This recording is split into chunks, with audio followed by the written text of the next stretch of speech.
مرسی عزیزم، یه دست قشنگ براتون بدم. مرسی. خب شما حاضری؟ یه دل میگه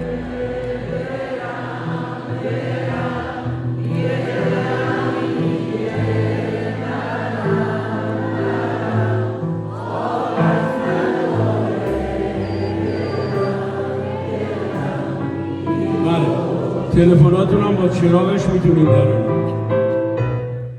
پیشش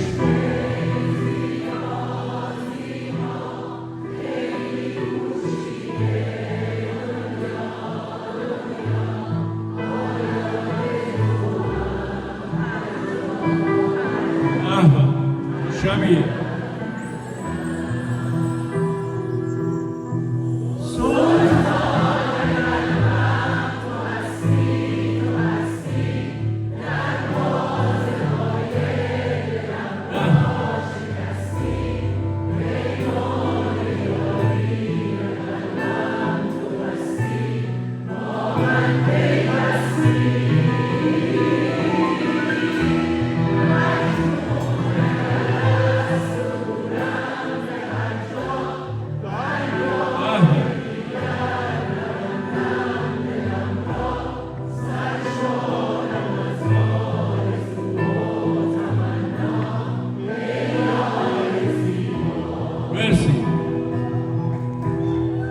یه دل میگه برم یه دلم میگه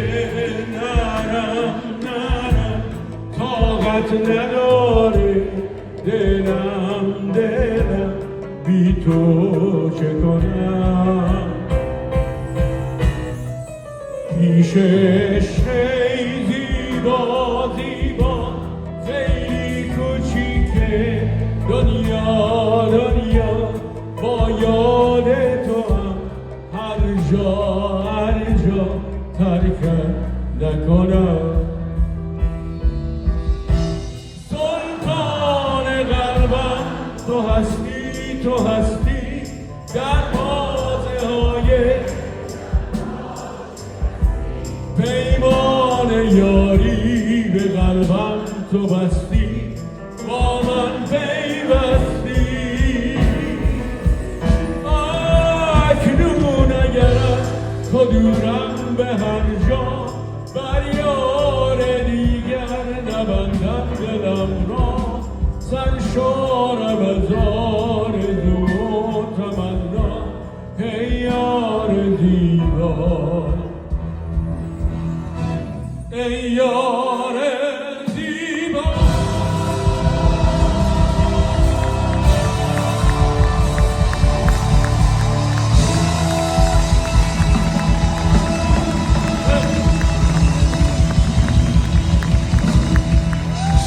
خیلی متشکرم ممنون قشنگ این چراغا همه تلفن‌ها روشن چقدر زیبا خوش خدا میخوام که فیلم برداری شده باشه این حیفه همه ببینن که امشب شما چیکار کردید خب میریم کی بهتر